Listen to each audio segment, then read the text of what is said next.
السلام عليكم ورحمة الله وبركاته. إن الحمد لله نحمده ونستعينه ونستغفره ونعوذ بالله من شرور أنفسنا ومن سيئات أعمالنا. من يهده الله فلا مضل له ومن يضلله فلا هادي له.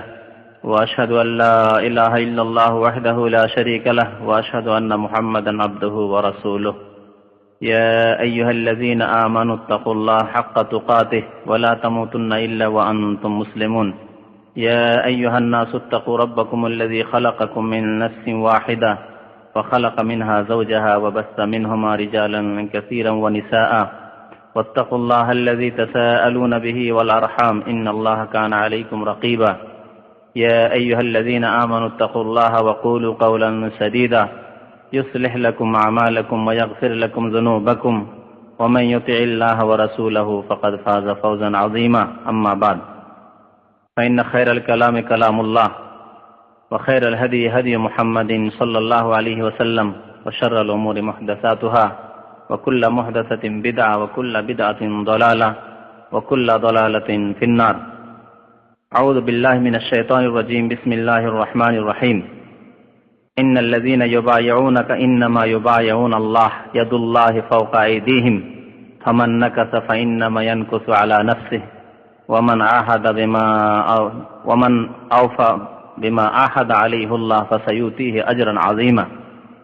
মহান আল্লাহর সমস্ত প্রশংসা, যে আল্লাহ আমাদেরকে সৃষ্টি করেছেন এবং আমাদেরকে সঠিক পথ দেখানোর জন্য প্রিয় নবী মুহাম্মদ রাসূলুল্লাহ সাল্লাল্লাহু আলাইহি সাল্লামকে রাসূল করে প্রেরণ করেছেন। সেই আল্লাহরই সমস্ত প্রশংসা, যিনি আমাদের জন্য সঠিক পথকে স্পষ্ট করে দিয়েছেন এবং সতর্ক করেছেন নতুন নতুন পথ থেকে, নতুন নতুন মতবাদ থেকে, নতুন নতুন বিষয় থেকে। সেই আল্লাহরই যাবতীয় প্রশংসা, যিনি দিনকে পূর্ণাঙ্গতা দান করেছেন, কমপ্লিট করে দিয়েছেন। দরুদ ও সালাম নাযিল হোক আমাদের প্রিয় নবী মুহাম্মদ রাসূলুল্লাহ সাল্লাল্লাহু আলাইহি সাল্লামের উপর, যিনি দিনকে এমনভাবে পূর্ণাঙ্গতা দান করে পূর্ণভাবে মানব জাতি পর্যন্ত পৌঁছে দিয়ে বিদায় নিয়েছেন, যে সেই দিন বা সেই ধর্মের চিত্র এত সুন্দর ছিল যেমন দিন রাত্রের তুলনায়।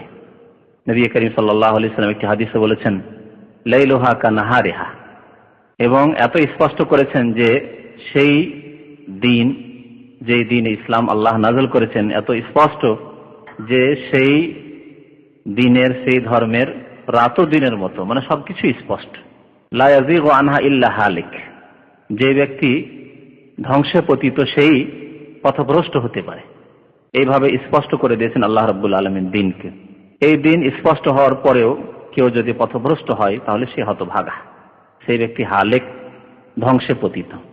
আজকে আলোচনা করব একটি বিষয় নিয়ে, যে বিষয়টি নিয়ে আমাদের দেশে এক শ্রেণীর ওলামারা অপব্যাখ্যা করে তাদের যে নতুন নব আবিষ্কৃত বিদআত, সেই বিদআতগুলিকে ধর্মের নামে তারা চালু করার জন্য প্রয়াস চালায়। আর সেই বিষয়টি হচ্ছে বায়আত।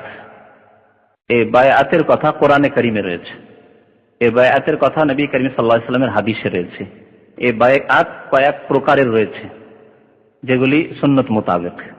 আর বাকি প্রচলিত যেসব বায়আত আমাদের দেশে রয়েছে, সেসব বায়আতগুলি যে বিদআত, কোরআন এবং সুন্নাহ হাদিসে এর কোনো প্রমাণ নেই, এ সম্পর্কে আজকে শুনতে পাবেন ইনশাআল্লাহ। প্রথম দেখা যায় যে বায়আতের অর্থ কি। বায়আত শব্দটি বা ইয়া আইন এই ধাতু দিয়ে তৈরি, বাই থেকে। বাই মানে কেনা বেচা করা। তো বায়আত, যে ইসলামে বায়আত অর্থাৎ শপথ, শপথ নেওয়া কোনো জিনিসের, একে বায়আত, এ বাই থেকে এই জন্য বলা হয়েছে যে যেমন কেনা বেচা করলে যদি কোনো জিনিস বিক্রি করে দেন আপনি, তাহলে আপনি তার উপর আর নিজের দখল রাখেন না। বিক্রি করে দিয়েছেন, আপনার হাত থেকে চলে গেছে, আপনার সেই বস্তুটি হাত ছাড়া হয়ে গেছে, আপনি তার উপর নিজের অধিকার বা কর্তৃত্ব রাখেন না, বিক্রি করে ফেলেছেন আপনি। ঠিক তেমনি যেই ব্যক্তি বায়আত করবে, অর্থাৎ এই দ্বীনি শপথ করবে, সেই ব্যক্তি নিজেকে যেই ব্যক্তির সাথে বায়আত করেছে তার কাছে যেন বিক্রি করে দিয়েছে। যেই ক্ষেত্রে বায়আত করেছে, যেই বিষয়ের ওপর বায়আত করেছে, সেই বিষয়ের ক্ষেত্রে নিজেকে বিক্রি করে দিয়েছে। সুতরাং যা আদেশ হবে সেই আদেশগুলি আল্লাহ এবং রসুলের বিধান মোতাবেক যদি হয়, সেই আদেশগুলি পালন করতে সে বাধ্য। এ হচ্ছে বায়াত। যেমন কোনো কিছু বিক্রি করে দিলে, যার কাছে বিক্রি করে দেন, সে যেভাবে ইচ্ছা তাতে সে তার সেভাবে ব্যবহার করবে, সেভাবে তার মালিকানাধীন থাকবে। ঠিকই তেমনি আপনি যখন বায়াত করলেন, শপথ করলেন, তখন আপনাকে যেসব আদেশ সে দান করবে সেসব আদেশ আপনাকে পালন করতে হবে, যদি আল্লাহ এবং রসুলের বিধান মোতাবেক হয়। আল্লাহ এবং রসুলের বিধানের বরখেলাফ যদি হয়, বিপরীত হয়, তাহলে আনুগত্য করা জায়েজ নয়। যেহেতু নবী করিম সাল্লাল্লাহু আলাইহি ওয়াসাল্লাম কি বলেছেন, যে লা তাআতা লিমাখলুকিন ফি মাসিয়াতিল খালিক, কোন মখলুক, কোন সৃষ্টির আনুগত্য করা জায়েজ নয় আল্লাহর বিরুদ্ধাচরণ নাফরমানি করে। আল্লাহ রসুলের নাফরমানি করে কোন ব্যক্তির আনুগত্য করা জায়েজ নয়। আল্লাহ রসুলকে বাদ দিয়ে আল্লাহ এবং রসুলের নাফরমানি হচ্ছে। আর কোন বড় ব্যক্তি, আপনার নেতা হোক, আপনার বাবা হোক, আপনার মা হোক, আপনার মুরব্বী হোক, আপনার এমনকি আলেম হোক, এমনকি আপনার ইমাম হোক, আনুগত্য করা জায়েজ নয়। লা তাআতা লিমাখলুক, কোন মখলুক, তারা মখলুক, কোন সৃষ্টির কথা মানা জায়েজ নয় আল্লাহ এবং রসুলের নাফরমানি করে। নবী করিম সাল্লাল্লাহু আলাইহি ওয়াসাল্লামের স্পষ্ট হাদিস। এছাড়া অনেক হাদিস রয়েছে এই ক্ষেত্রে। ইন্নামাত তাআতু ফিল মারুফ, শুধু নেকির কাজে আনুগত্য রয়েছে, গুনাহর কাজে কোনো আনুগত্য নেই কারণ। তো এই বায়াতের কথা কোরআনে কারিমে রয়েছে। সূরা ফাতহে আল্লাহ রাব্বুল আলামিন বায়াতের কথা 2 জায়গায় উল্লেখ করেছেন, আর সূরা মুমতাহানাতে এই বায়াতের কথা অর্থাৎ শপথের কথা রয়েছে। মহান আল্লাহ ইরশাদ করেছেন সূরা ফাত আয়াত নম্বর 10-এ, ইন্নাল্লাযীনা ইউবাইউনাকা ইন্নামা ইউবাইউনাল্লাহ, হে নবী, তোমার সাথে যারা বায়াত করে তারা তোমার সাথে বায়াত করে না। সত্যিকার অর্থে তাদের বায়াত কার সাথে হয়? শপথ, ইন্নামা ইউবাইউনাল্লাহ, তারা মহান আল্লাহর সাথে বায়াত করে। যেহেতু রাসূলুল্লাহ সাল্লাল্লাহু আলাইহি ওয়াসাল্লাম যা কিছু বলছেন, কার কথা? আল্লাহর কথা। আল্লাহর কথা মানব জাতি পর্যন্ত পৌঁছার জন্য তিনি একমাত্র মাধ্যম। এই জন্য তার নাম রাসূল, এই জন্য তার নাম নবী, রাসূল, পয়গাম বাহক, মেসেঞ্জার। আল্লাহ রাব্বুল আলামিন কোন ব্যক্তির সাথে কথা বলেন না রাসূল ছাড়া। রাসূলের উপর আদেশ ওহী ছাড়া অন্য কারো উপর ওহী নাযিল করেন না। মা কানা লিবাশারিন আন ইউকাল্লিমাহুল্লাহ ইল্লা মিন ওয়ারা'i হিজাব আও ইউরসিলা রাসূলান ফায়ুহা বিইذনিহি। আল্লাহ কোন ব্যক্তির সাথে সরাসরি কথোপকথন করবেন না, হয় পর্দার আড়াল থেকে অথবা রাসূল পাঠিয়ে। তো রাসূলের মাধ্যমে আল্লাহ রাব্বুল আলামিন মানব জাতিকে দ্বীন দিয়েছেন এবং সঠিক পথ প্রদর্শন করেছেন।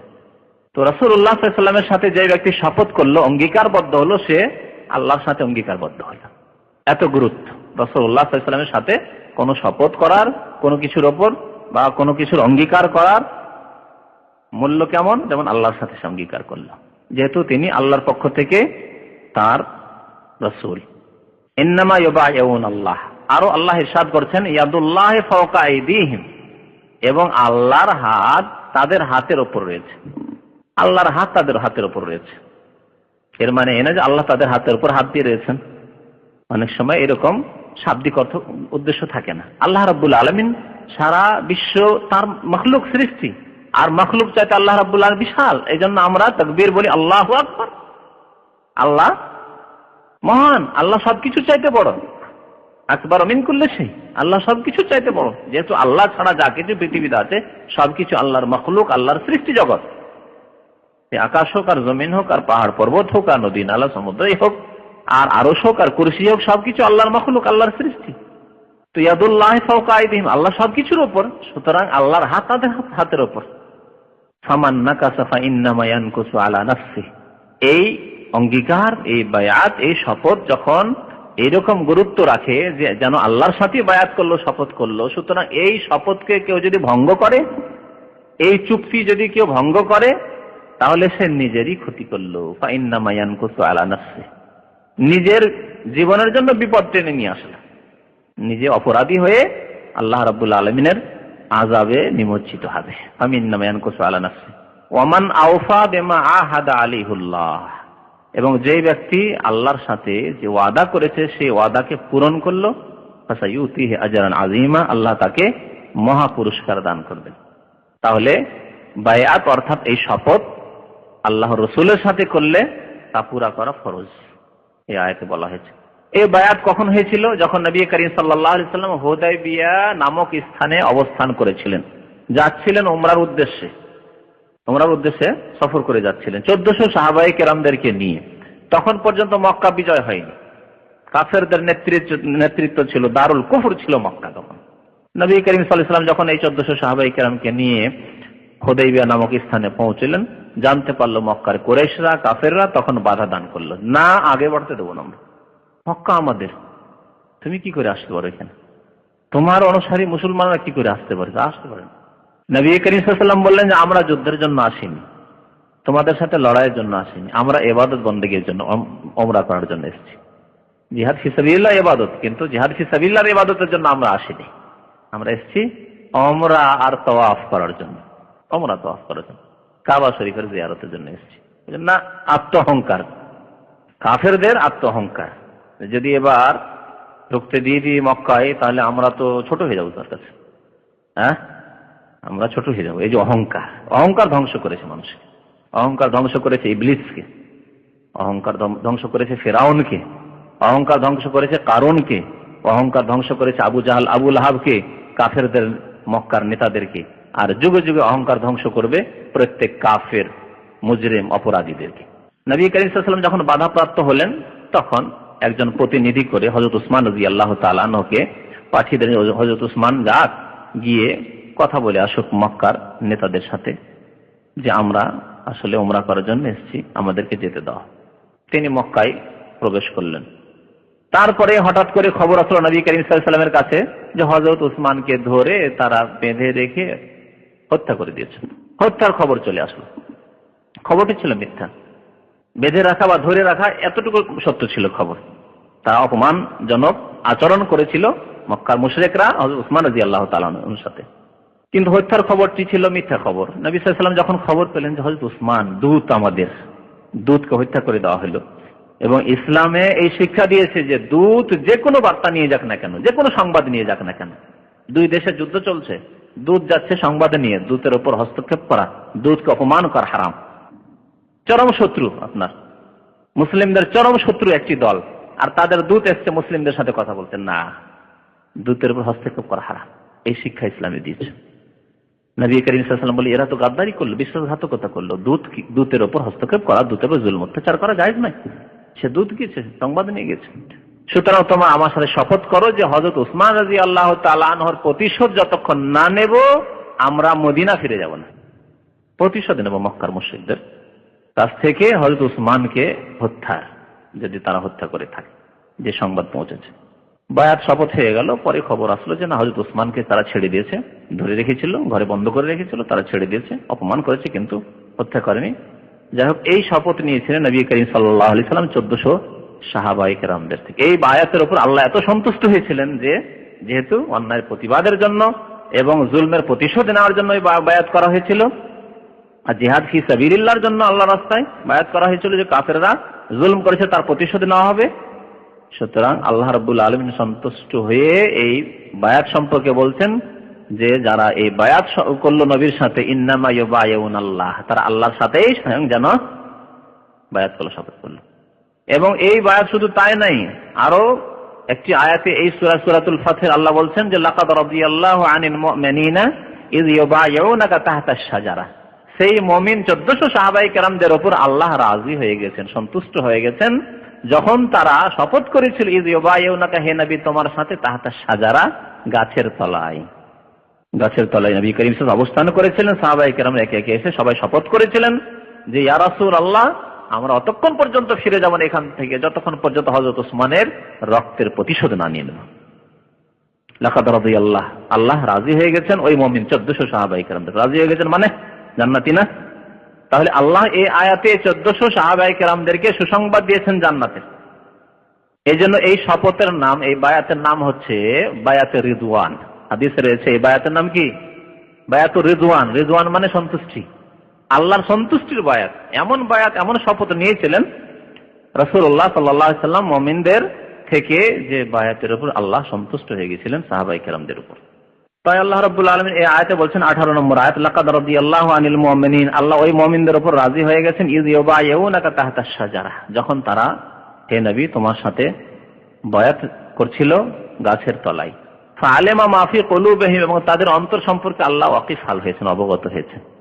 আল্লাহ মানুষের অন্তরে যদি ইখলাস দেখেন, আল্লাহ যদি মানুষের অন্তরে নিষ্ঠা দেখেন, সততা দেখেন, তো আল্লাহ তৌফিক দেন। প্রত্যেক মানুষকে এই জন্য অন্তরকে সুন্দর করতে হবে, পরিষ্কার করতে হবে। অন্তরে যদি আপনার আল্লাহর দিকে চাহিদা থাকে, আল্লাহ সন্তুষ্টি অর্জনের কামনা থাকে, তাহলে আল্লাহ তৌফিক দেবেন। এই জন্য একজন মানুষ ফজর নামাজে কাকে আল্লাহ তৌফিক দেবেন? যার অন্তরে চাহিদা আছে যে আমি ফজরে যাব মসজিদে নামাজ পড়তে, আন্তরিকতা আছে, আল্লাহ তৌফিক দেবেন তাকে। আল্লাহ কাকে তাহাজ্জুদ পড়ার তৌফিক দেবেন? যার অন্তরে এই চাহিদা আছে যে আমি তাহাজ্জুদও পড়বো, সততা আছে। যার অন্তরে যত সততা থাকবে আল্লাহ তাকে তত বেশি তৌফিক দেবেন। অন্তর আল্লাহ পরীক্ষা করে। এই জন্য নবী করিম সাল্লাল্লাহু আলাইহি ওয়াসাল্লামের একটি হাদিস রয়েছে, ইন্নাল্লাহ লা ইয়ানজুরু ইলা সুওয়ারিকুম ওয়ালা ইলা আজসাদিকুম। আল্লাহ তোমাদের আকার আকৃতি দেখেন না, যে এই লোকটি বড় লম্বা, দেখতে বেশি সুন্দর, নাক নশা সুন্দর, ফর্সা ইত্যাদি, ওসব দেখেন না। হ্যাঁ, ওয়ালা ইলা আজসাদিকুম, দেহ দেখেন না, যে এই লোকটি বেশ স্বাস্থ্যবান ইত্যাদি ইত্যাদি, ওসব দেখেন না। ওয়ালাকিন ইয়ানজুরু ইলা কুলুবিকুম ওয়া আমালিকুম, আল্লাহ তোমাদের অন্তর দেখেন। আর কি দেখেন? আমল দেখেন, শুধু অন্তর নয়। তাহলে যেমন আমাদের দেশের বিধর্মীরা, যারা নাস্তিক অথবা আধা নাস্তিক, মানে যারা ওই ধর্ম নিরপেক্ষ বা নাস্তিক, এরা কি বলে? বেনামাজি। এরা কি বলে? ধর্ম অন্তরে, নামাজ পড়বে না তো, ধর্ম তো অন্তরে, আমার অন্তর ঠিক, নামাজ পড়ে অন্তরে কালিমা রাখে, আমার অন্তর সাফ, যথেষ্ট নাই। মিথ্যা কথা, মিথ্যুক মিথ্যুক মিথ্যুক। আল্লাহ রাসূল কি বলছেন? যদি অন্তর সাফ থাকে তাহলে কি হবে? ও আমালিকুম, আমলও ও প্রমাণ করবে। ওয়ালাকিন ইয়ানজুরু ইলা কুলুবিকুম, আল্লাহ অন্তরও দেখেন, এবং অন্তর যে পরিষ্কার আছে এর প্রমাণ হচ্ছে ও আমালিকুম, তোমাদের আমল।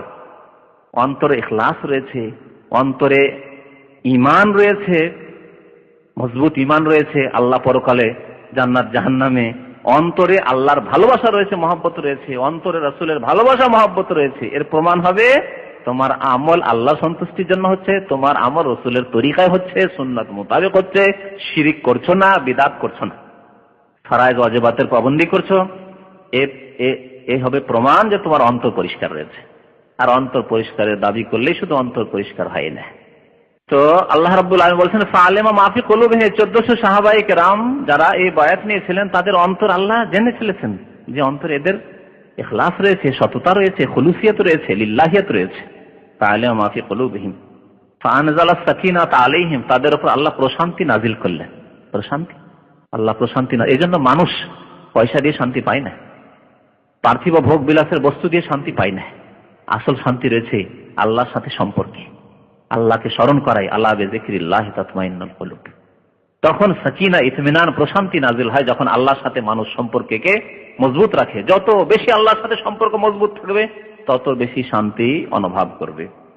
ফাআনজালাস সাকিনাতা আলাইহিম ওয়া আসাবাহুম ফাতহান করিবা, এবং আল্লাহ তাদেরকে সন্নিকটেই বিজয় দান করলেন।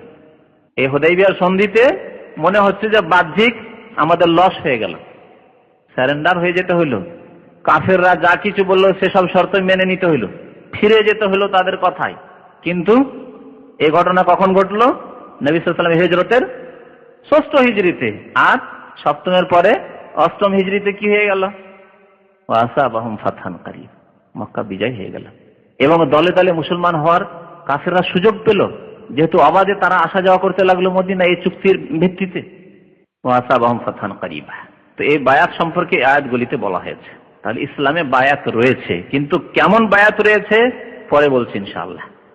বায়াত রয়েছে, কিন্তু যেই ভাবে বায়াত রয়েছে, যেই ধরনের বায়াত রয়েছে, যেই রকমের বায়াত রয়েছে, সেই রকমের বায়াত হইতে হবে। তাছাড়া নতুন কোন বায়াত, যে বায়াত আল্লাহ রাসূলের জামানায় ছিল না, নবী করিম সাল্লাল্লাহু আলাইহি ওয়াসাল্লাম সাহাবায়ে কেরামদের জামানায় ছিল না, খোলাফায়ে রাশিদিনদের জামানায় ছিল না, এমনকি আইম্মায়ে আরবা, ইমাম আবু হানিফা রাহমাতুল্লাহি আলাইহি, ইমাম শাফিঈ রাহমাতুল্লাহি আলাইহি, ইমাম আহমদ, ইমাম মালিক রাহমাতুল্লাহি আলাইহিম আজমাইন, তাদের যুগে ছিল না। সেই বায়াত চলবে না। ভালো করে জেনে নিতে হবে যে কোন বায়াত ইসলামে আছে আর কোন বায়াত নেই। আরো বলেছেন সূরা মুমতাহানায় একটি বায়াত সম্পর্কে আয়াত রয়েছে, ইয়া আইয়ুহান নাবিয়্যু ইযা জাআকাল মুমিনাতু ইউবায়িনাকা আলা আল্লা ইউশরিকনা বিল্লাহি শাইআন ওয়া লা ইয়াসরিকনা ওয়া লা ইয়াজনিনা ওয়া লা ইয়াকতুলনা আওলাদাহুন্না ওয়া লা ইয়াতিনা বিবুহতানিন ইয়াফতারিনাহু বাইনা আইদিহিন্না ওয়া আরজুলিহিন্না ওয়া লা ইয়াসিনাকা ফি মা'রুফিন ফাবায়িহুন্না ওয়াস্তাগফির লাহুন্নাল্লাহ।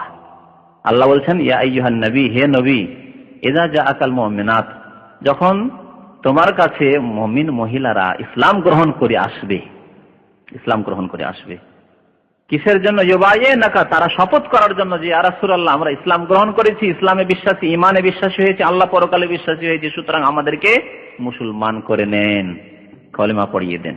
ইউবাইয়িনাকা, বায়াত করার জন্য, শপথ করার জন্য আসবে মহিলারা, আলা, এই কথার উপর যে আল্লাহ ইউশরিকনা বিল্লাহি শাইআ, আল্লাহর সাথে কোনো কিছুকে শরীক করবে না। প্রথম বায়াত হবে তাহলে যে শিরক করবে না, একমাত্র আল্লাহ রাব্বুল আলামিনের ইবাদত বন্দেগী করবে, একমাত্র আল্লাহর গোলামি করবে। আলা আল্লাহ ইউশরিকনা বিল্লাহি শাইআ ওয়ালা ইয়াসরিকনা, চুরি করবে না। যদি চুরি করা বদস্বভাব থাকে জাহিলিয়াতের যুগে, কুফরি শিরকের যুগে, হিন্দু খ্রিস্টান ইহুদি হওয়ার যুগে, না, চুরিও করবে না। ওয়ালা ইয়াসরিকনা ওয়ালা ইয়াজনিনা, জিনা ব্যভিচার করবে না যদি কুফরির অবস্থায়, যদি ওই জিনার পাপের অভ্যাস থেকে থাকে বা করে থাকে, ইসলামে আসার পরে ওয়ালা ইয়াজনিনা, জিনা ব্যভিচার লিপ্ত হবে না। ওয়ালা ইয়াকতুলনা আওলাদাহুন্না, এবং ছেলে মেয়েদেরকে, সন্তান সন্ততিদেরকে হত্যাও করবে না যদি এই রকমের কোন বদ স্বভাব থেকে থাকে। যেমন জাহিলিয়াতের যুগে মক্কার কিছু গোত্র বংশ বা আরবের কিছু গোত্র ছিল, সব গোত্র এই কাজ করতো না, কিন্তু কিছু গোত্রে এইরকম কুসংস্কার ছিল আর এই মহাপাপ ছিল যে ছেলে হলে তো রাখতো আর মেয়ে হলে হত্যা করে দিত, লজ্জায়। এক লজ্জা, আর দ্বিতীয় যে মেয়েতে লাভ কি, মেয়ে রেখে আয় উপার্জন করে দেবেন। আজকালকার মতো এক শ্রেণীর লোকের আজকাল যেমন মেয়েদেরকে এমন পড়াচ্ছে যাতে করে চাকরি করে উপার্জন করে এনে দিতে পারে, তাই না? এইরকম এত গুমরাহ ওই মক্কার জাহিলিয়াতের যুগের মুশরিকরাও ছিল না, যে মেয়েদেরকে কাজ করাবে, স্বামী বসে রয়েছে আর স্ত্রীর কামাই খাচ্ছে। হ্যাঁ, দাইয়ুস, বেগায়রাত, আত্মসম্ভ্রম বলে কিছু নেই, যে তার স্ত্রীকে ওই পুরুষদের সাথে অবাধ মেলামেশায়, যেখানে পুরুষ নারী একসাথে কাজকর্ম করে, কলকারখানায়, অফিস আদালতে, হ্যাঁ, কোন একজন অফিসারের তার প্রাইভেট সেক্রেটারি, তার স্ত্রী, তার বোন, তার মা, তার খালা, আত্মীয়, এই চাকরিকে এখন একজন মুসলিম জায়েজ মনে করতে পারে? জাহিলিয়াতের যুগে মুশরিকরাও জায়েজ মনে করতো না। যার ফলে তারা বলতে মেয়ে রেখে লাভ কি, যারা দুটো উপার্জন করে দিতে পারবে না। তারপরে যুদ্ধ লড়াই, যদি এক গোত্রের, এক কাবিলার, এক বংশের অন্য বংশের সাথে লড়াই, হয়তো লড়াই অস্ত্র ধারণ করতে পারবে না, এই মহিলাদেরকে রেখে লাভ কি? তারা বলতো অস্ত্র ধারণ করতে পারবে না, আর আজকাল মহিলাদেরকে আর্মিতে ভর্তি করা হচ্ছে। তাহলে এরা তো মক্কার মুশরিকদের কেউ পিছনে ফেলে দিয়ে একবার গুমরাহিতে আগে চলে গেছে। হ্যাঁ, যারা আর্মিতে, ফৌজে মহিলাদেরকে ভর্তি করছে। তো আল্লাহ বলছেন ওয়ালা ইয়াকতুলনা আওলাদাহুন্না, এইরকমই আজকালকার জামানায় যদি ওই কুসংস্কার ছেলে মেয়েদেরকে হত্যা করে, ছেলেদেরকেও কেউ কেউ হত্যা করতো সেই যুগে, মানে দারিদ্রতার কারণে। এই জন্য আল্লাহ কোরআনে বলেছেন ওয়ালা তাকতুলু আওলাদাকুম খাশিয়াতা ইমলাক, দারিদ্রতার আশঙ্কায়, দারিদ্রতার ভয়ে যে গরিব হয়ে যাবে বেশি ছেলে মেয়ে হলে, তোমরা ছেলে মেয়েদেরকে হত্যা করিও না। কিছু গোত্র এরকম করতে, অভাব রয়েছে, খাওয়াতে পারি না, তো ছেলে রেখে লাভ কি, দাফন করে দাও, মেরে দাও। আজকাল নতুন রূপে এই জাহিলিয়াত আবার 1400 বছর পরে ফিরে এসছে। পেটে গর্ভধারণ করার পরে অ্যাবর্শন করা, গর্ভপাত করে দেওয়া, এবং আন্তর্জাতিক বিভিন্ন সম্মেলন হচ্ছে, প্রচেষ্টা চলছে যে অ্যাবর্শনকে একেবারে কি করে দেওয়া হোক, ন্যায়সঙ্গত করে দেওয়া হোক, বৈধ করে দেওয়া হোক। আর এই রকমের কনফারেন্স মুসলিম দেশে করার জন্য অপপ্রয়াস চালানো হচ্ছে ইহুদি নাসারাদের পক্ষ থেকে। আপনাদের হয়তো মনে আছে কিনা, আজকে থেকে বছর 10 বা তারও বেশি, 12-13 বছর আগে মিশরে এক কনফারেন্স করেছিল এই কাফের ইহুদি নাসারারা। আর এখান থেকে তারা এই বিল পাস করার চেষ্টা করেছিল বৈধকরণে, যে আবর্ষণকে বৈধ করা, জেনা ব্যভিচারকে বৈধ করা। আর জেনা ব্যভিচার যখন বেশি হবে তখন গর্ভধারণ বেশি হবে, নাজায়েজ হারাম গর্ভধারণ, তখন হারাম গর্ভধারণ হলে তাহলে আবর্ষণের প্রয়োজন পড়বে। হ্যাঁ, এগুলিকে বৈধ করার জন্য মুসলিম দেশকে এরা বাছাই করেছে, ইহুদি খ্রিস্টানরা, ইসলামের শত্রুরা। এই জন্য সতর্ক সাবধান হইতে হয় মুসলিম সমাজকে।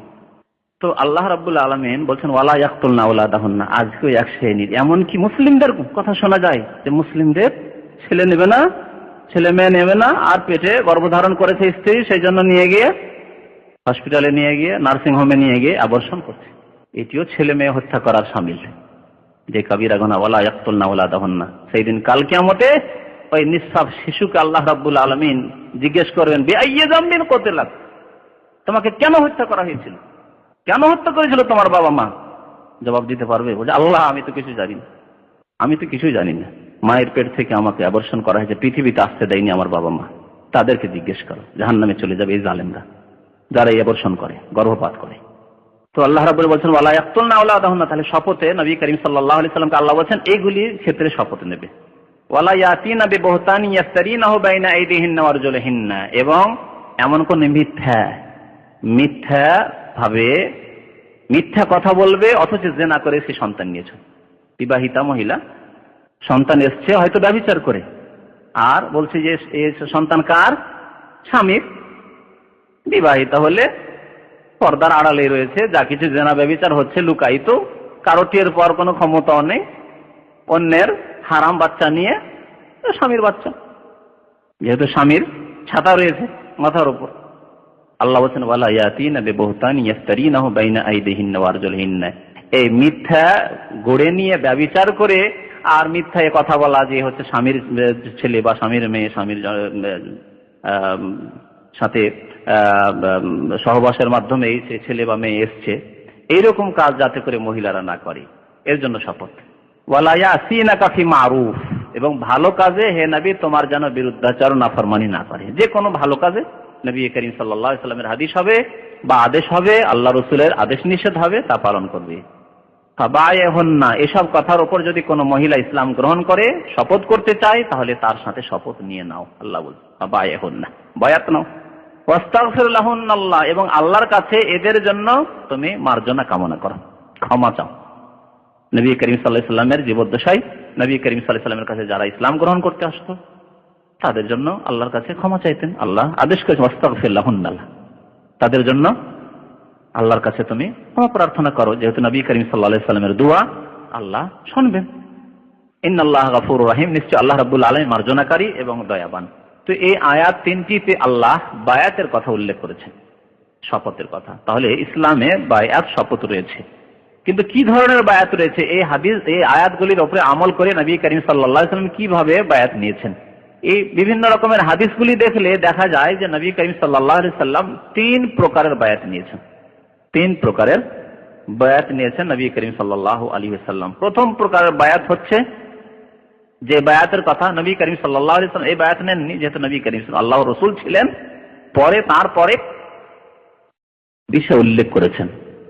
এই বায়াত হচ্ছে ইসলামিক রাষ্ট্রনেতা যিনি হবেন তার হাতে হাত দিয়ে শপথ করে বায়াত করা, অঙ্গীকারবদ্ধ হওয়া যে তিনি আল্লাহ এবং রসুলের কথা যতক্ষণ বলবেন, আল্লাহ এবং রসুলের বিধান যতক্ষণ প্রতিষ্ঠিত করবেন ততক্ষণ তার আনুগত্য করব। আল্লাহ এবং রসুলের বিরুদ্ধাচরণ যদি করেন তাহলে সেই ক্ষেত্রে আনুগত্য নেই। এই ক্ষেত্রে আনুগত্য করতে হবে, অর্থাৎ ইসলামিক রাষ্ট্র নেতার কথা শুনতে হবে, যাকে আরবি ভাষায় নবী সাল্লাল্লাহু আলাইহি ওয়াসাল্লামের হাদিসে বলে আসসাম ওয়া তা, শুনতে হবে এবং আনুগত্য করতে হবে। নেতার কথা শুনতে হবে, নেতা মানে ইসলামিক রাষ্ট্রের নেতা যার কাছে রয়েছে ক্ষমতা। এই ক্ষেত্রে বায়াত। এই ক্ষেত্রে এইরকম যেন আমাদের ধারণা না হয় যে কোনো সংগঠন রয়েছে আর সংগঠনের একজন নেতা রয়েছেন, সভাপতি রয়েছেন অথবা আমির জামাত রয়েছেন আর তার হাতে লোকেরা বায়াত নিচ্ছে, এগুলি নব আবিষ্কৃত বায়াত, এগুলি হচ্ছে নব আবিষ্কৃত বায়াত। এরকম বায়াত নেই। তাহলে ইসলামে বায়াত রয়েছে খলিফাতুল মুসলিমিনের বায়াত, যার হাতে ক্ষমতা রয়েছে, যার হাতে প্রশাসন রয়েছে এবং তিনি কোরআন এবং সুন্নাহর বাস্তবায়ন করেন, আল্লাহ এবং রাসূলের বিধান বাস্তবায়ন করেন। তাহলে যদি কারো হাতে ক্ষমতা থাকে কিন্তু সে কোরআন এবং সুন্নাহর বাস্তবায়ন করেন না, আল্লাহ এবং রাসূলের বিধানের বাস্তবায়ন করেন, তার বায়াত নেই, তার বায়াত নেই ইসলামে। যেমন আজকালকার অধিকাংশ মুসলিম দেশগুলির অবস্থা এরকম যে কোরআন সুন্নাহর বাস্তবায়ন নেই রাষ্ট্রীয় পর্যায়ে, তাহলে তাদের সাথে আর বায়াত কিসের করবেন? তারা আল্লাহ রাসূলের বিধানের জন্য আপনাকে আদেশ করবে না, করলে তাদের কাছে যে মানব রচিত বিধান রয়েছে, কোন দেশে পশ্চিম আইন চলছে আর কোন দেশে চলছে আপনার ওই রাশিয়ার আইন, কোন দেশে চায়নার আইন চলছে, তো সেই মানব রচিত বিধানের আনুগত্য না করা জায়েজ রয়েছে, আর না তার জন্য কোনো আনুগত্য রয়েছে, না তার জন্য কোনো বায়াত শপথ রয়েছে, নেই। তবে এইরকম যেগুলি সরকার যারা আল্লাহ রসুলের বিধান বাস্তবায়ন করে না, তারা যে বৈধ কাজে কোনো আদেশ করলে যাতে জাতির জন্য উপকার রয়েছে, অপকার নেই, জাতির স্বার্থে জাতির কল্যাণের সাথে কিছু কাজকর্ম করছে, সেই ক্ষেত্রে তাদের সাথে সহযোগিতা করতে হবে। রাস্তাঘাট তৈরি করছে, কলকারখানা তৈরি করছে, কিছু আইন, রাষ্ট্রীয় কিছু আইন রয়েছে, যেমন আপনার ট্রাফিক আইনগুলি রয়েছে, সেই আইনগুলি মেনে চলা ইত্যাদি ইত্যাদি যেসব আইন রয়েছে যেগুলি জায়েজের আওতাতে রয়েছে, আর নাজায়েজ যখনই হবে তখন না মানা যাবে না, যেহেতু মানব রচিত বিধান। তো খলিফাতুল মুসলিমিন, মুসলিমদের যিনি রাষ্ট্র নেতা হবেন এবং কোরআন সুন্নাহর বাস্তবায়ন করবেন রাষ্ট্রীয় পর্যায়ে, তাদের আনুগত্য করা ফরজ, তাদের আনুগত্য করা ফরজ। কতক্ষণ পর্যন্ত ফরজ? যদি 2-4টা পাপ দেখেন যে রাষ্ট্রনেতা কিছু পাপ করছে, তো পাপগুলির ক্ষেত্রে মানবেন না, কিন্তু বাকি ক্ষেত্রে মানবেন না, বিরুদ্ধাচরণ করবেন, হ্যাঁ, দেশদ্রোহিতা করবেন বা তার বিরুদ্ধে অস্ত্র ধারণ করবেন, জায়েজ আছে। 2-4টি পাপের কাজ করছে, কিছু পাপের কাজ করছে, কিন্তু রাষ্ট্রীয় পর্যায়ে তারা কোরআন সুন্নাহর বাস্তবায়ন করছে, ইসলামের বাস্তবায়ন করছে, তাহলে অতক্ষণ পর্যন্ত অস্ত্র ধারণ করা যাবে না বা তাদের বিরুদ্ধে বিদ্রোহ ঘোষণা করা যাবে না সেই রাষ্ট্রনেতার বিরুদ্ধে, যতক্ষণ পর্যন্ত আল্লাহ রাব্বুল আলামিনের এক গুরুত্বপূর্ণ ইবাদত নামাজ তারা কায়েম করলো। নবী সাল্লাল্লাহু আলাইহি ওয়াসাল্লাম এই হাদিসে বলেছেন। একটি হাদিসে বলেছেন, সাহাবারা জিজ্ঞেস করেন, ইয়া রাসূলুল্লাহ, যখন দেখবো যে আমাদের নেতারা পাপের কাজ করছে, আফালা নুনাবিযুহুম বিসসাইফ, তখন কি তরবারি ধারণ করব না হাতে তাদের বিরুদ্ধে, মানে বিদ্রোহ ঘোষণা করব না? নবী সাল্লাল্লাহু আলাইহি ওয়াসাল্লাম, লা মা সাল্লাউ, না, অতক্ষণ পর্যন্ত না, যতক্ষণ পর্যন্ত তারা নিজেরা নামাজ পড়বে এবং নামাজে বাস্তবায়ন নামাজ কায়েম করবে, যতক্ষণ তারা নামাজ কায়েম করবে। আর তারা যদি নামাজ দ্রোহী হয় তাহলে তাদের কোনো আনুগত্য নেই। এই হাদিস আরো প্রমাণ করে যে শুধু কলেমা পড়া মুসলমান হওয়া যথেষ্ট নাই, রাষ্ট্রনেতাদেরকে নামাজি মুসলমান হইতে হবে। শুধু জাতিগত মুসলিম হওয়া যথেষ্ট নয়। জাতিগত মুসলিম অনেকে রয়েছে কিন্তু নামাজ নেই, নামাজ না থাকলে ইসলাম নেই। কলেমা তখনই কার্যকরী হবে যখন নামাজ থাকবে কলেমার সাথে, আর কলেমা ওয়াসার, একেবারে ওয়াসার যখন নামাজ নেই। তাই তো নবী সাল্লাল্লাহু আলাইহি কথা বললেন না, যতক্ষণ তারা কলেমা পড়তে থাকবে ততক্ষণ পর্যন্ত আনুগত্য করবে, কথা বললেন কি? কেন বললেন না?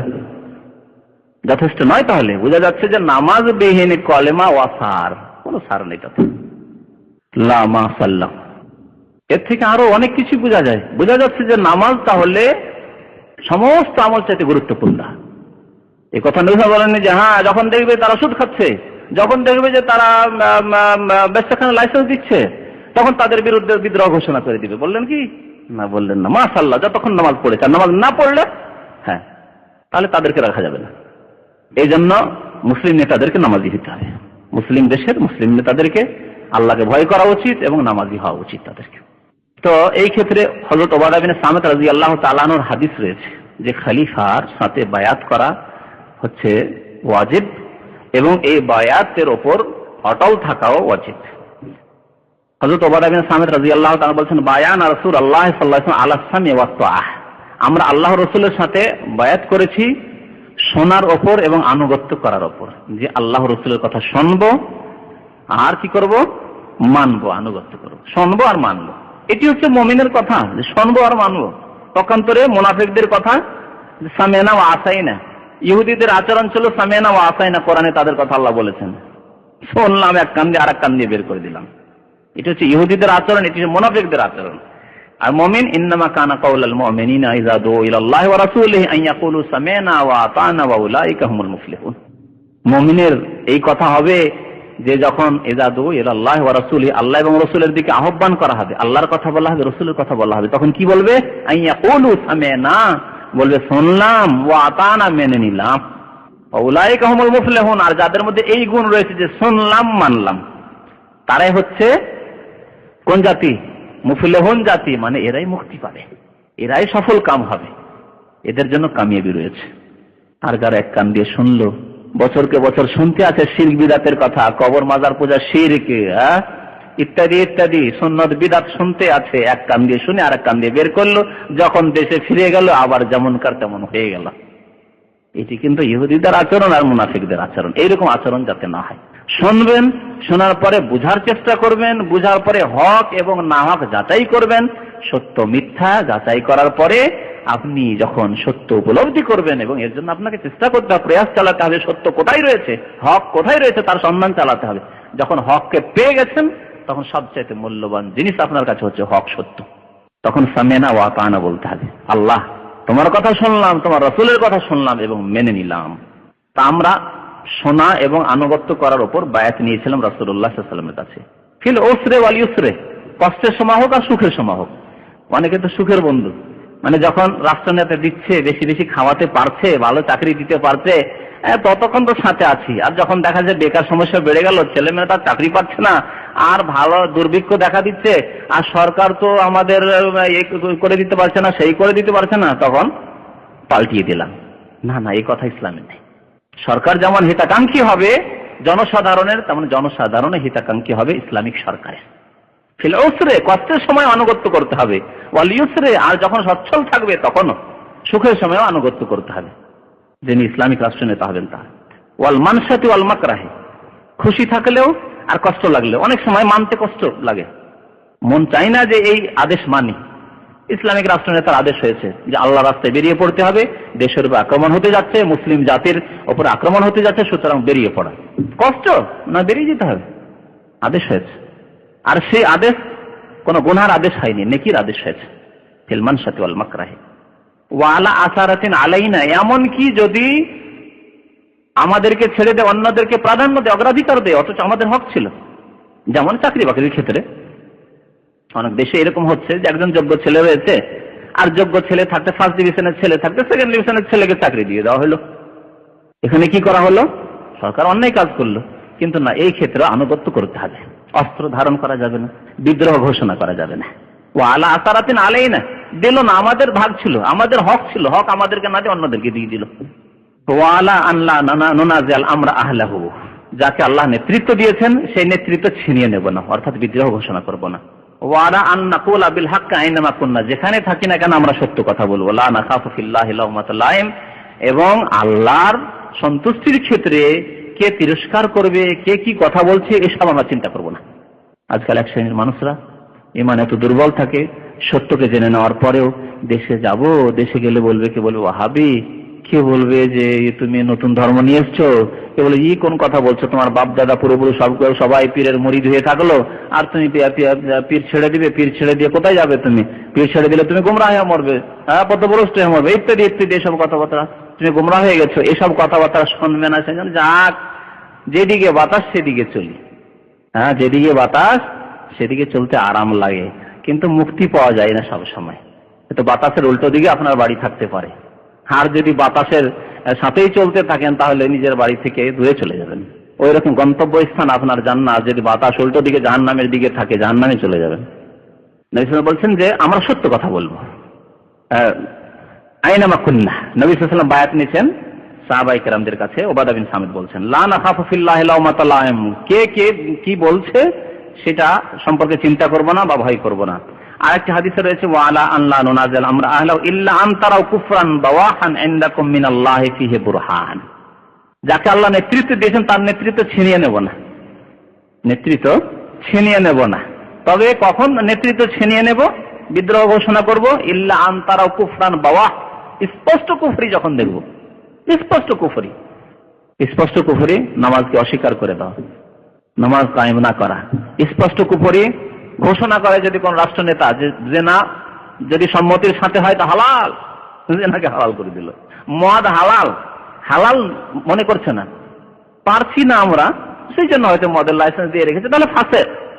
কিন্তু যদি বলে না মদে আবার কি আছে, সব বাদ দাও, কোরআনের কথা, ইসলামের কথা, হাদিসের কথা, মদ হালাল আবার কি, তাহলে এটি হচ্ছে কুফরান বাওয়াহ, স্পষ্ট কুফরি। প্রতিপক্ষকে নিজের দলের নয়, সেজন্য তার রক্ত হালাল। যেমন রাজনৈতিক দলগুলির লড়াইয়ে এদিকেও মুসলিম ওইদিকেও মুসলিম, কিন্তু মুসলিম মুসলিমকে খুন করছে এবং তার রক্তকে যদি হালাল মনে করে বিরোধী দলের, সেই জন্য তার রক্তকে হালাল মনে করে, তাহলে এটি হচ্ছে কুফরে বাওয়াহ, স্পষ্ট কুফরি। একজন মুমিনের রক্তকে হালাল মনে করা, হত্যা করাকে বৈধ মনে করা হচ্ছে কুফরি, বড় কুফরি। এইরকম কুফরি যদি দেখা যায় তাহলে তখন আনুগত্য করা যাবে না। ইল্লা আন তারাউ কুফরান বাওয়াহান ইনদাকুম মিনাল্লাহি বুরহান, এবং আল্লাহর পক্ষ থেকে তোমাদের কাছে স্পষ্ট দলিল প্রমাণ রয়েছে কোরআন এবং হাদিসে যে এই কাজটি করা হচ্ছে স্পষ্ট কুফরি। তাহলে এই হাদিস দ্বারা আমরা জানতে পারলাম যে যিনি রাষ্ট্রনেতা হবেন তার বায়াত হচ্ছে এক ধরনের বায়াত, যে বায়াতের কথা, যে শপথের কথা নবী করিম সাল্লাল্লাহু আলাইহি ওয়াসাল্লাম বলেছেন। আর একটি হাদিসে বলা হয়, যে হাদিসটা আমাদের পীরপন্থীরা বা পীরেরা পেশ করে, যে পীরের বায়াত না করলে জাহিলিয়াতের মরা মরবে। এই হাদিসের অপব্যাখ্যা করে, শুনুন এই হাদিস। আব্দুল্লাহ বিন ওমর রাদিয়াল্লাহু তাআলা বলছেন, সামিআতু রাসূলুল্লাহ সাল্লাল্লাহু আলাইহি ওয়াসাল্লাম, আমি আল্লাহর রাসূলের কাছে শুনেছি, মান খালা ইয়াদান মিন তাআতিন, যে ব্যক্তি নিজের হাতকে বের করে নিল আনুগত্য থেকে, হাত দিয়েছিল আনুগত্য, যে ঠিক আছে আনুগত্য করব, তারপরে হাত টেনে নিল, লাকিয়াল্লাহ ইয়াউমাল কিয়ামাহ, সেই ব্যক্তি আল্লাহর সাথে সাক্ষাৎ করবে এমন অবস্থায় কিয়ামতের দিনে লা হুজ্জাতা লাহু, তার কাছে কোনো প্রমাণ থাকবে না। ওমান মাতা ওয়ালাইসা ফি উনুকিহি বায়াতুন, আর যে ব্যক্তি এমন অবস্থায় মারা গেল যে তার আনুগত্য বায়াত নেই, আনুগত্যের বায়াত করেনি, সে শপথ না করে মারা গেল, তারপরে মারা গেল, মাতা মিতাতান জাহিলিয়াতান, সেই ব্যক্তি জাহিলিয়াতের মরণ মরল, জাহিলিয়াতের অবস্থায়, অর্থাৎ যেমন কুফরির অবস্থায় মানুষ মরে ওই রকমই সে জাহিলিয়াতের যুগে যারা মরেছে ওই রকমের মরা মরল। এই হচ্ছে নবী সাল্লাল্লাহু আলাইহি ওয়াসাল্লামের হাদিস, সহিহ হাদিস, মুসলিম শরীফের হাদিস। কিন্তু এই বায়াত কার সাথে? এই বায়াত হচ্ছে খলিফাতুল মুসলিমিন, রাষ্ট্রনেতার সাথে। খলিফা যখন নির্বাচিত হয়ে গেছেন, অধিকাংশ মুসলিমরা বা যোগ্য মুসলিমরা, যাদেরকে আল্লাহ যোগ্যতা দিয়েছেন, উলামায়ে কিরাম, দেশের নেক লোকেরা, সৎ লোকেরা, যদি তাদের সংখ্যা কম হোক না কেন, কিন্তু তারা নির্বাচিত করেছেন, সিলেকশন করেছেন যে অমুক ব্যক্তি দেশের যোগ্য, সুতরাং তাকে এই নেতৃত্ব দিতে হবে, খেলাফত দিতে হবে, রাষ্ট্রের মালিকানা তাকে দিতে হবে। তার সাথে তারা শপথ করলো। তখন প্রত্যেক মুসলিমের জন্য ফরজ আনুগত্য করা। যদি আনুগত্য না করে বা বায়াত না করে, শপথ না করে, তাহলে জাহিলিয়াতের অবস্থায় সে যেন মরল। এখানে পীরতন্ত্রের কোনো প্রশ্ন নেই, কারণ পীরতন্ত্র প্রথম কথা আল্লাহ রসুলের জামানায় ছিলই না, সাহাবায়ে কেরামের জামানায় ছিলই না, তাবেঈনদের জামানায় ছিল না, তাবা তাবেঈনদের জামানায় ছিল না। চার ইমাম আবু হানিফার জামানায় ছিল কি পীরতন্ত্র? যদি থাকে তাহলে আপনি বলেন যে যাকে ইমাম আজম বলছেন সেই ইমাম কি মুরিদ হবেন না পীর হবেন? কোন দিকে যাবেন আপনি? সেই যুগে যদি পীরতন্ত্র থাকতো তাহলে ইমাম আবু হানিফাকে কি করবেন? পীর বানাবেন না মুরিদ বানাবেন? মুরিদ বানাতে পারছেন না, যেহেতু তিনি ইমাম আজম। ইমাম আজম আবার মুরিদ কি করে হইতে পারেন? তিনি পীর হবেন। তাহলে তিনি যদি পীর হন তো তার মুরিদরা বায়াত করেছে, এরকম একটি ঐতিহাসিক ঘটনা দেখাতে পারবেন না? কখনো দেখাতে পারবেন না। তাহলে বোঝা যাচ্ছে যে আবু হানিফা রাহমাতুল্লাহ আলাইহির যুগে পীরতন্ত্রের নামক এই যে পীরতন্ত্রের বিদআত ছিল না। এই নামের বিদআত, নতুন জিনিস যা অনুপ্রবেশ ঘটেছে ইসলামে, তা ছিল না।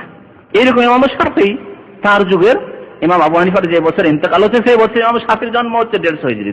তাহলে ইমাম শাফির যুগে তিনি অদ্বিতীয় আলেম বলতে হবে। সারা পৃথিবীতে যদি নাও বলি তাহলে কমপক্ষে বলবো সেই দেশে, ইরাকে বা মিশরে, তিনি ইরাকে থেকে যান প্রথম দিকে, তারপরে মিশরে গেছেন, তাহলে সেই দেশের তিনি অদ্বিতীয় আলেম। তাহলে তিনি নিশ্চয়ই পীর হতেন। আর তার হাতে অসংখ্য মুরিদান বয়াত নিত, কেউ বয়াত নেয়নি। এই বয়াত না, ইমাম আবু হানিফার বয়াতের প্রমাণ আছে না, ইমাম শাফির বয়াতের কোনো প্রমাণ আছে না, ইমাম মালিক, ইমাম আহমদ তাদের বয়াতের প্রমাণ আছে। এমনকি মুহাদ্দিসিন ইমাম বুখারী, মুসলিম, আবু দাউদ, তিরমিজি, নাসাঈ, ইবনে মাজাহ, কোন মুহাদ্দিসের জীবনীতে এইরকম প্রমাণ নেই যে তিনি কোন জায়গায় বসলেন আর মুরিদানরা আসলো, জনসাধারণ আসলো আর সবাই বয়াত নিল। এই বিদআত ছিল না তাহলে আইম্মায়ে কেরামদের যুগে, পরবর্তীকালে শুরু হয়েছে। তাহলে এই বিদআত, তাহলে নবী করিম সাল্লাল্লাহু আলাইহি ওয়াসাল্লাম যে এই বায়াতের কথা বলছেন, যে ব্যক্তি এই অবস্থায় মারা গেল, যে হাতকে টেনে নিল আর বায়াত করলো না, সেই ব্যক্তি জাহিলিয়াতের মরণ মরল, সেই বায়াত তাহলে কোন বায়াত? খলিফাতুল মুসলিমিন। আবু বকর সিদ্দিক খলিফা হয়ে গেছেন, আর যদি 2-4 জন লোক বলে যে না আমরা মানছি না, তাহলে সে জাহিলিয়াতের মরা মরবে। হযরত ওমর খলিফা হয়ে গেছেন, তারপরে যদি কেউ বায়াত না করে তাহলে জাহিলিয়াতের মরা মরবে।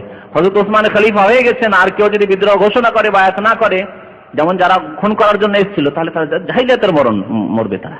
এইভাবে হযরত আলী রাদিয়াল্লাহু তাআলা আনহু কথা বলতে পারেন। এইভাবে যে কোনো রাষ্ট্র নেতা যিনি কোরআন সুন্নাহর বাস্তবায়ন করবেন কিয়ামত পর্যন্ত, যখন যোগ্যতম লোকেরা দেশের তাকে নির্বাচন করে নিলেন যে তিনি আমাদের খলিফা হবেন, তিনি আমাদের রাষ্ট্রনেতা হবেন, তারপরে কেউ যদি হাত টেনে নেয়, বায়াত না করে, অথবা বায়াত করার পরে যদি বিশ্বাসঘাতকতা করে, গাদ্দারি করে, বিদ্রোহ ঘোষণা করে, স্পষ্ট কুফরি ছাড়া, তাহলে মাতা মিতাতান জাহিলিয়া, জাহিলিয়াতের মরণ হবে। এ তাহলে পীরতন্ত্রের এই বায়াত নয়। আর এই হাদিসটিকে বেশি বেশি করে পেশ করে এই পীরেরা, ভণ্ডরা অথবা পীরদের মুরিদরা, যে পীরের বায়াত না করলে, মুরিদ না হলে জাহিলিয়াতের মরণ মরতে হয়। এ সম্পর্কে আরো বেশ কিছু হাদিস রয়েছে। সময় স্বল্পতার জন্য একটি হাদিস যথেষ্ট, বা দুইটি হাদিস বললাম যথেষ্ট, যে খলিফার সাথে বায়াত রয়েছে এবং খলিফার বায়াত করা ফরজ, আর এই বায়াতের উপর অটল থাকা, আনুগত্য করা ফরজ। দ্বিতীয় বায়াত রয়েছে নবী করিম সাল্লাল্লাহু আলাইহি ওয়াসাল্লাম থেকে প্রমাণিত, তা হচ্ছে জিহাদ ফি সাবিলিল্লাহর জন্য বায়াত। যখন আল্লাহ রসুল ছিলেন তখন আল্লাহ রসুলের হাতে সাহাবায়ে কেরাম জিহাদের জন্য বায়াত করতেন। আল্লাহ রসুল পাশে হযরত আবু বকর, হযরত ওমর, উসমান, আলীর যদি আদেশ হতো যে আমি খলিফা, আমাকে তোমরা খলিফা বানিয়েছো, আদেশ যে তোমাদেরকে জিহাদ ফি সাবিলিল্লাহর জন্য অমুক দেশে চলে যেতে হবে বা বেরিয়ে পড়তে হবে বাড়ি থেকে, মদিনা থেকে, তাহলে তাদের উপর ফরজ। এবং এই ক্ষেত্রে যদি তিনি বায়াত নেন, বলেন আসো শপথ করো যে বেরোতে হবে আল্লাহর রাস্তায় জিহাদ করার জন্য, কুরবানি দেওয়ার জন্য জীবনের, মালের, ধন সম্পদের, তাহলে বায়াত করা ফরজ। আজও যদি কেউ ইসলামিক রাষ্ট্র নেতা থাকে আর যদি এর জন্য বায়াত, ইসলামী রাষ্ট্রনেতা, যেহেতু আমির ছাড়া জিহাদ হয় না, রাষ্ট্রনেতা ছাড়া জিহাদ হয় না। তবে যখন দেশের উপর আক্রমণ হয়ে গেছে, একেবারে ঘরে ঘরে আক্রমণ হয়ে গেছে মুসলিমদের, তখন অনেক ওলামাদের নিকটে তখন জিজ্ঞেস করতে যাবেন রাষ্ট্রনেতাকে। আর রাষ্ট্রনেতা যদি ফাঁসে খাইছে বলছেন না না না না, তাও আমরা দেখছি, কূটনৈতিক সম্পর্কের মাধ্যমে আমরা এটাকে ঠান্ডা করার চেষ্টা করছি না, তখন বাড়িতে আক্রমণ হচ্ছে, ওই রাষ্ট্রনেতার খোঁজ খবর নেবেন যে অনুমতি দিচ্ছে না না, তখন আর অনুমতি নেই, তখন বেরিয়ে পড়তে হয়। প্রত্যেকের উপর ফরজে আইন, নারী পুরুষ যে যেখানে রয়েছে, তখন আল্লাহ রাস্তায় কাফেরকে প্রতিহত করার জন্য বা শত্রুকে প্রতিহত করার জন্য, যেহেতু মুসলিম দেশের উপর, মুসলিমদের ঘরবাড়ির উপর আক্রমণ হয়ে পড়েছে, সেই দেশের লোকদের উচিত হবে যে তারা বেরিয়ে পড়বে আল্লাহ রাস্তায় জিহাদের জন্য। তো এই জিহাদ ফি সাবিলিল্লাহর বায়াত রয়েছে। ইসলামিক রাষ্ট্রনেতা যিনি হবেন তার হাতে বায়াত নিতে হবে। হযরত আনাস রাদিয়াল্লাহু তাআলা এই ক্ষেত্রে হাদিস বর্ণনা করেছেন যে খারাজা রাসূলুল্লাহ সাল্লাল্লাহু আলাইহি ওয়াসাল্লাম ইলাল খান্দাক, নবী সাল্লাল্লাহু আলাইহি ওয়াসাল্লাম খন্দকের যুদ্ধ কোথায় হয়েছিল? মদিনা থেকে কত দূরে? মদিনাতেই না? মদিনাতেই, এখন তো মদিনার মধ্যেই। তো খন্দকের যুদ্ধ, খন্দক মানে গর্ত খনন করে যুদ্ধের ব্যবস্থা নেওয়া হয়েছিল যে কাফেররা আসলে যাতে করে বাধা প্রাপ্ত হয়। মদিনার 3 দিকে পাহাড় দিয়ে ঘেরা, সেদিক দিয়ে ঢুকতে পারবে না। আর একটা দিক যদি গর্ত খনন করে দেওয়া হয় তাহলে আর সামনে চট করে এসে মদিনায় তারা প্রবেশ করতে পারবে না। গর্তের এপারে মুসলিম মুজাহিদিনরা থাকবেন, সাহাবায়ে কেরাম থাকবেন, আর যখনই তারা গর্ত পার করে আসার চেষ্টা করবে তখন তাদেরকে প্রতিহত করা, মার দেওয়া হবে। আর এরকম 2-4 বার মার দেওয়াতে আর তারা সাহস করলো না মদিনায় ঢোকার। নবী করিম সাল্লাল্লাহু আলাইহি ওয়াসাল্লাম হযরত সালমান ফারসি পরামর্শ দিয়েছিলেন, তার পরামর্শ অত্যন্ত পছন্দ করেছিলেন এবং এই গর্ত খনন নিজে স্বয়ং অংশ নিয়েছিলেন। এই গর্ত খনন করায় সাহাবায়ে কেরামদের সাথে। এই ঘটনাটি সম্পর্কে হযরত আনাস রাদিয়াল্লাহু তাআলা বলছেন যে ফাইজাল মুহাজিরুনা ওয়াল আনসার ইয়াহফিরুনা ফি গাদাতিন বারিদা, শীতকাল ছিল, অত্যন্ত ঠান্ডার সময়। আর শীতকালে মানুষের কাছে শীতের বস্ত্র নেই, ঠান্ডা লাগছে। এই সময় দিন রাত ধরে এই খন্দকের খনন চলছে, গর্ত খনন চলছে। নবী করিম সাল্লাল্লাহু আলাইহি ওয়াসাল্লাম স্বয়ং অংশ নিচ্ছেন এতে, যাতে করে উৎসাহিত হয়। এবং নবী করিম সাল্লাল্লাহু আলাইহি ওয়াসাল্লাম এটি সুন্নত যে আমির যিনি হবেন, রাষ্ট্রনেতা যিনি হবেন, খলিফা যিনি হবেন, তিনি জনসাধারণের সাথে অংশ নেবেন এসব কাজে। ফালাম ইয়াকুন লাহুম আবিদুন ইয়ামালুনা যালিকা লাহুম, তাদের এত দাস ছিল না, এত গোলাম ছিল না, চাকর নকর ছিল না যে যারা গর্ত খনন করে দিবে আর সাহাবায়ে কেরাম বাড়িতে বসে থাকবেন না। সাহাবায়ে কেরাম অংশ নিয়েছেন, নবী করিম সাল্লাল্লাহু আলাইহি ওয়াসাল্লাম তাতে অংশ নিয়েছেন। ফালাম্মা রাআ মা বিহিম মিনান নাসাব ওয়াল জু, এবং এতে অত্যন্ত ক্লান্ত পরিশ্রান্ত হয়ে পড়েছেন সাহাবায়ে কেরামরা গর্ত খনন করতে গিয়ে, আর অত্যন্ত ক্ষুধার্ত হয়েছেন। এমন ক্ষুধার্ত হয়েছিলেন যে নবী করিম সাল্লাল্লাহু আলাইহি ওয়াসাল্লাম পেটে পাথর বেঁধে, সাহাবায়ে কেরামরা কে 1টি কে 2টি 3টি করে পেটে পাথর বেঁধে যাতে কোনো রকম দাঁড়িয়ে থাকা যায় আর কাজ করা যায়। নবী করিম সাল্লাল্লাহু আলাইহি ওয়াসাল্লাম উৎসাহিত করার জন্য কবিতা পাঠ করতেন। সাহাবায়ে কেরাম কবিতা পাঠ করতেন। মানুষ যদি কবিতা পাঠ করে তো উৎসাহ সৃষ্টি হয়, তাই না? উৎসাহ হয় মানুষের মাঝে। নবী সাল্লাল্লাহু আলাইহি ওয়াসাল্লাম এবং সাহাবারা বলতেন আল্লাহুম্মা ইন্নাল আইশা আইশুল আখিরা, ইন্নাল আইশা আইশুল আখিরা ফাগফিরিল আনসার ওয়াল মুহাজিরা। নবী সাল্লাল্লাহু আলাইহি ওয়াসাল্লাম বলতেন হে আল্লাহ, আসল জীবন হচ্ছে পরকালের জীবন। ইন্নাল আইশা আইশুল আখিরা, অন্য রিওয়ায়াতে রয়েছে আল্লাহুম্মা লা আইশা ইল্লা আইশুল আখিরা, আসল জীবন হচ্ছে পরকালের জীবন। এই জীবন কোন জীবন হলো যে জীবনের 1 মিনিটের সময় জানা নেই যে আরো 1 মিনিট সময় আছে কি নেই, আছে কি? আমার আপনার কতক্ষণ আর সময় আছে কেউ বলতে পারবেন? কেউ বলতে পারবেন না। অথচ এর জন্য কত মেহনত পরিশ্রম, টাকা পয়সা, এই সেই বাড়ি গাড়ি, কত কি করছি আমরা। আর পরকালের জীবন জানা রয়েছে, খালিদিনা ফিহা, সেখানে চিরকাল থাকতে পাবো। মরে গেলে সেখানে চিরকাল সুখময় স্থান যদি ঈমান এবং সৎ আমল থাকে। আর কুফরের অবস্থায় মরলে সেখানেও চিরকাল পাপিষ্ঠ জাহান্নামে থাকবে, খালিদিন, চিরকালের স্থান, হয় জান্নাত না হয় জাহান্নাম। নবী সাল্লাল্লাহু আলাইহি ওয়াসাল্লাম বলছেন কবিতে আল্লাহুম্মা লা আইশা ইল্লা আইশাল আখিরা, হে আল্লাহ, আসল জীবন হচ্ছে পরকালের জীবন। ফাগফিরিল আনসার ওয়াল মুহাজিরা, সুতরাং আল্লাহ আনসার এবং মুহাজিরিনদেরকে মার্জনা করে দাও। সাহাবায়ে কেরামরা জবাব দিতেন, নবী সাল্লাল্লাহু আলাইহি ওয়াসাল্লাম যখন এই কবিতাগুলি পাঠ করতেন সাহাবায়ে কেরাম জবাব দিতেন নাহনুল লাযিনা বায়াউ মুহাম্মাদান আলাল জিহাদে মা বাকিনা আবাদা। এটি হচ্ছে আসল আমার লক্ষ্য উদ্দেশ্য এখানে এই বিষয়বস্তুর সাথে। নাহনুল লাযিনা বায়াউ মুহাম্মাদান, আমরা তো সেই লোকেরা, সেই মুসলিম যারা কি করেছি, মুহাম্মদ সাল্লাল্লাহু আলাইহি সাল্লামের সাথে বায়াত করেছি, শপথ করেছি। কিসের ওপর? আলাল জিহাদে, আল্লাহর রাস্তায় জিহাদ করার জন্য, সশস্ত্র সংগ্রামের জন্য, লড়াইয়ের জন্য, মা বাকিনা আবাদা, যতদিন আমরা পৃথিবীতে বেঁচে থাকবো। তাহলে বোঝা যাচ্ছে এই হাদিস দ্বারা যে নবী সাল্লাল্লাহু আলাইহি ওয়াসাল্লামের জামানায় জিহাদ ফি সাবিলিল্লাহর জন্য বায়াত হইতো, শপথ হইতো। আজকালকার পীরেরা জিহাদের জন্য বয়াত নেই? হ্যাঁ, না ইসলামিক আদালত কায়েম করার জন্য, ইসলামিক কোরআন সুন্নাহ ভিত্তিক রাষ্ট্র পরিচালনার জন্য তারা বয়াত নেই? কোন পীর ইসলামিক রাষ্ট্র কায়েম করেছে? এই 1400 বছর মধ্যে 500-600 বছর তো পীরতন্ত্র ছিল না, বাকি থাকে তাহলে 800-900 বছর। এই 900 বছরের ইতিহাসে একটি পীর দেখান যে ব্যক্তি খলিফাতুল মুসলিমিন হয়েছিল আর রাষ্ট্র নেতা হয়েছে কোরআন সুন্নাহ বাস্তবায়ন করেছে। একটি পীর দেখান, যে কোনো পীর আপনাকে ছেড়ে দিলাম, আব্দুল কাদের জিলানী থেকে শুরু করে খাজা মঈনুদ্দিন চিশতি থেকে শুরু করে যে কোনো পীরের কথা বলেন, একজন পীর যে রাষ্ট্রীয় ক্ষমতা তার হাতে এসেছিল, তিনি খলিফা হয়েছিলেন এবং কোরআন সুন্নাহর বাস্তবায়ন করেছিলেন না। তারা যে এই বায়াত বা যে পীর তন্ত্র নিয়ে বায়াত আর শপথ নিত, সেটি একটি নতুন জিনিস যেটি ইসলামে নেই। ইসলামে আছে খলিফার বায়াত, আর দ্বিতীয় বায়াত হচ্ছে আলাল জিহাদে মা বাকিনা আবাদা, জিহাদ ফি সাবিলিল্লাহর জন্য, আল্লাহর রাস্তায় কাফেরদের বিরুদ্ধে বেরিয়ে যাওয়ার জন্য। তৃতীয় বায়াত, ইসলামে তৃতীয় বায়াত রয়েছে, সেটি হচ্ছে ইসলাম গ্রহণের বায়াত। কেউ যদি ইসলাম গ্রহণ করে তাহলে তার সাথে শপথ নেওয়া যে তুমি বলো যে আশহাদু আল্লা ইলাহা ইল্লাল্লাহ ওয়া আশহাদু আন্না মুহাম্মাদান আবদুহু ওয়া রাসূলুহু, আমি সাক্ষ্য দান করছি যে আল্লাহ ছাড়া কেউ সত্য মাবুদ নেই, আরো সাক্ষ্য দান করছি যে মুহাম্মদ সাল্লাল্লাহু আলাইহি ওয়াসাল্লাম আল্লাহর বান্দা এবং রাসূল, আর আমি জীবনে শিরক করব না, আমি চুরি করব না, আমি ডাকাতি করব না, আমি খুন করব না, আমি ইত্যাদি ইত্যাদি। তাহলে একজন নতুন মুসলমান, যে ব্যক্তি নতুন ইসলামে প্রবেশ করছে, দীক্ষিত হচ্ছে, তার বায়াত ইসলামে রয়েছে। নবী করিম সাল্লাল্লাহু আলাইহি ওয়াসাল্লাম এই বায়াত নিতেন যখনই কেউ মুসলমান হইতো। এর দলিল প্রথম কথা সূরা মুমতাহিনার আয়াত। সূরা মুমতাহিনা যে মহিলাদের ক্ষেত্রে আল্লাহ কি বলছেন, ইয়া আইয়ুহান নবী ইযা জাআকাল মুমিনাত, যখন মুমিন হয়ে মহিলারা আসবে বায়াত করার জন্য যে আল্লাহ ইউশরিকুনা বিল্লাহি, আর শিরক করবে না, তারা শিরক থেকে তওবা করে এসেছে, পুতুল পূজা থেকে তওবা করে এসেছে, তখন তাদেরকে কলেমা পড়িয়ে মুসলমান করে নাও। আর এই ক্ষেত্রে এক দুটি হাদিস আপনাদের সামনে পেশ করি। হযরত উমাইমা বিনতে রুকাইকা, একজন সাহাবিয়া মহিলা, বলছেন কালাত আতাইতু রাসূলুল্লাহ সাল্লাল্লাহু আলাইহি ওয়াসাল্লাম, আমি আল্লাহ রাসূলের কাছে আসলাম, ফি নিসাইন, বেশ কিছু মহিলারা আরো আসলেন, তাদের সাথে আমি আসলাম, লিনুবাইয়াহু, আল্লাহ রাসূলের সাথে বায়াত করার জন্য। তাহলে মহিলারা আল্লাহ রাসূলের সাথে বায়াত করার জন্য আসতেন, কিন্তু হাতে হাত দিয়ে না। দেখেন হাদিসে আসছে, ফাআখাযা আলাইনা মা ফিল কোরআন, কোরআনের সূরা মুমতাহিনাতে যে কথাগুলি রয়েছে, যে গুনাহগুলির কথা, সে সম্পর্কে আল্লাহ রাসূল আমাদের বায়াত নিলেন, আল্লাহ নুশরিক বিল্লাহি শাইআ, আল্লাহর সাথে শিরক করব না, ইত্যাদি ইত্যাদি যে আয়াতে রয়েছে। তারপরে শেষখানে বলে ফিমা ইস্তাতাতুন্না ওয়া আতাতুন্না, যথাসাধ্য তোমরা এগুলি পালন করবে। সাধ্যের বাইরে তো আল্লাহ রাব্বুল আলামিন কাউকে কোনো দায়িত্ব দেননি, আর এগুলি সাধ্যের মধ্যে। জিনা করব না, চুরি করব না, মিথ্যা কথা বলবো না, ইত্যাদি, বা শিরক করব না, সব সাধ্যের মধ্যে।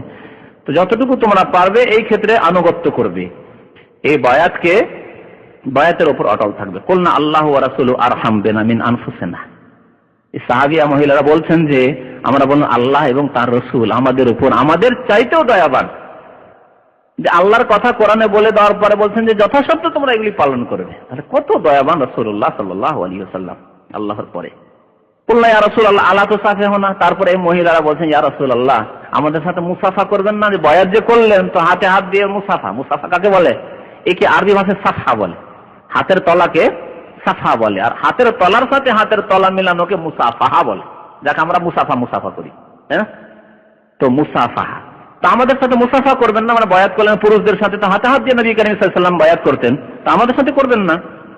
নবী করিম সাল্লাল্লাহু আলাইহি ওয়াসাল্লাম বলেন ইন্নী লা উসাফিহুন নিসা, আমি মহিলাদের সাথে মুসাফা করি না, হাতে হাত মিলাই না। আল্লাহ রাসূল হাতে হাত মিলাননি। আর আজকালকার ভণ্ড পীরের, অধিকাংশ ভণ্ড পীরেরা কি করে, হ্যাঁ, মুরিদের সাথে মুরিদনিদের সাথেও হাতে হাত মিলিয়ে মুসাফা করে, বায়াত নেই। আর এই মুরিদনিরাও ভাবে, মুরিদের স্ত্রী আর বোনেরাও ভাবে যে এই বরকতই হাসিল করলাম পীর বাবা থেকে, বরকত হাসিল করে। এই বরকত হাসিল করা, ধর্ম যাজকদের কাছ থেকে বরকত হাসিল করা, এই হিন্দুইজম। হিন্দুদের যা নিচু জাত রয়েছে, নিচু কাস্টের যেসব লোকেরা রয়েছে, এরা ব্রাহ্মণদের কাছ থেকে বরকত হাসিল করে। এই জন্য ভাবে যে ব্রাহ্মণদের নুতফা বীর্য থেকে যদি সন্তান পাওয়া যায় তো মহাপুরুষ জন্মাবে, যদিও জেনা ব্যভিচার করে সন্তান জন্মালো। বুঝতে পারছেন না? জাহিলিয়াতের যুগে এরকম ছিল। জাহিলিয়াতের যুগে মক্কা থেকে দূরে যারা বসবাস করতো, যে সব মুশরিক, এরা ভাবতো যে কুরাইশ হচ্ছে, কুরাইশ কি এই আল্লাহর খাস বান্দা, কুরাইশ বংশ, এরা হচ্ছে মক্কাবাসী, এরা হচ্ছে কাবার খাদেম, সুতরাং তারা মক্কা এসে অনেকেই এই জিনা ব্যভিচার করাতো, আর তারপরে গর্ভধারণ করে যে তার ভাবতো যে বরকত নিয়ে আসলাম, প্রত্যেকে মক্কা থেকে, মক্কার মুশরিকদের কাছ থেকে, কোরাইশদের কাছে বরকত নিয়ে যেত দূরের মহিলারা। তো এইরকম বরকত হাসিল করা হিন্দুইজমে রয়েছে। আর এই হিন্দুইজম থেকে আরো 1400 বছর আগের ওই জাহিলিয়াতের যুগের এই কুফরির যুগ থেকে চলে গেছে পীরপন্থীদের মাঝে, বরকত হাসিল করে পীরদের কাছ থেকে এই মুরিদদের মহিলারা। নবী সাল্লাল্লাহু আলাইহি ওয়াসাল্লাম বলেন, ইন্নামা কাউলি লিইমরাতিন ওয়াহিদা কা কাউলি লিমিয়াতি ইমরাহ। আমি একজন মহিলাকে যে কথাটি বললাম সেই কথাটি 100টি মহিলার জন্য যথেষ্ট। অর্থাৎ একবার বলে দিলাম যে তোমরা বায়াত করো, পর্দার আড়াল থেকে সবার বায়াত হয়ে গেল। আর একে একে প্রত্যেককে বলতে হবে, আর প্রত্যেকের সাথে মুসাফা করতে হবে না। ইন্নী লা উসাফিহুন নিসা, আমি মহিলাদের সাথে মুসাফা করি না, হাতে হাত মিলাই না। হাদিসটি তিরমিজিতে রয়েছে, নাসাইতে রয়েছে, ইবনে মাজাহতে রয়েছে, সনদ সহিহ। আরো একটি হাদিস শুনেন।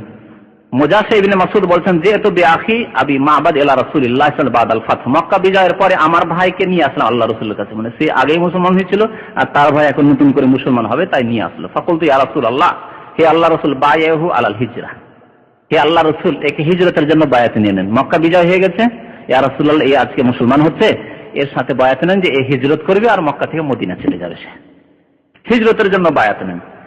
নবী সাল্লাল্লাহু আলাইহি ওয়াসাল্লাম কাদ মাযাতিল হিজরা, আজকে থেকে হিজরত শেষ। যেহেতু ইসলামে হিজরত আছে, দারুল কুফর থেকে দারুল ইসলামে হিজরত। মক্কা যখন কাফেরদের অধীনে ছিল তখন মক্কা থেকে মদিনা হিজরত করা ফরজ ছিল, আর আজকে দারুল ইসলাম হয়ে গেছে মক্কা বিজয়ের পরে। সুতরাং দারুল ইসলাম থেকে দারুল ইসলামে হিজরতের কোনো যুক্তি নেই, আর হিজরত করতে হবে না, হিজরত শেষ। আর একটি হাদিস বলছে লা হিজরাতা বাদাল ফাত, মক্কা বিজয়ের পর আর কোনো হিজরত নেই, মক্কা বিজয়ের পর আর মক্কা থেকে হিজরত নেই। তাহলে হিজরত শেষ হয়ে গেছে, কিসের বায়াত নেবেন? তাহলে নবী সাল্লাল্লাহু আলাইহি ওয়াসাল্লাম আলাল ইসলামে ওয়াল জিহাদে ওয়াল খাইর, ইসলামের বায়াত। স্পষ্ট তারা জানতে পারলেন যে ইসলাম গ্রহণ করলে কোনো মুসলিম আপনার কাছে এসে ইসলাম গ্রহণ করছে বা কোনো আলেমের কাছে হাতে হাত দিয়ে শপথ নেবে, বায়াত নেবে, এই হাদিস সম্মত। আলাল ইসলাম, ইসলামের জন্য বায়াত রয়েছে, আলাল জিহাদে, জিহাদের জন্য বায়াত রয়েছে, ওয়াল খাইরে, আর নেকির কাজে, কল্যাণের কাজে বায়াত রয়েছে। আল্লাহ রাব্বুল আলামিন আমাদেরকে যেন সৎ হওয়ার তৌফিক দান করেন, আমাদেরকে মুত্তাকি পরেজগার আল্লাহ ভীরু হওয়ার যেন তৌফিক দান করেন। আমিন। সাল্লাল্লাহু আলা নবিয়িনা মুহাম্মদ ওয়া আলা আলিহি ওয়া সাহবিহি আজমাইন।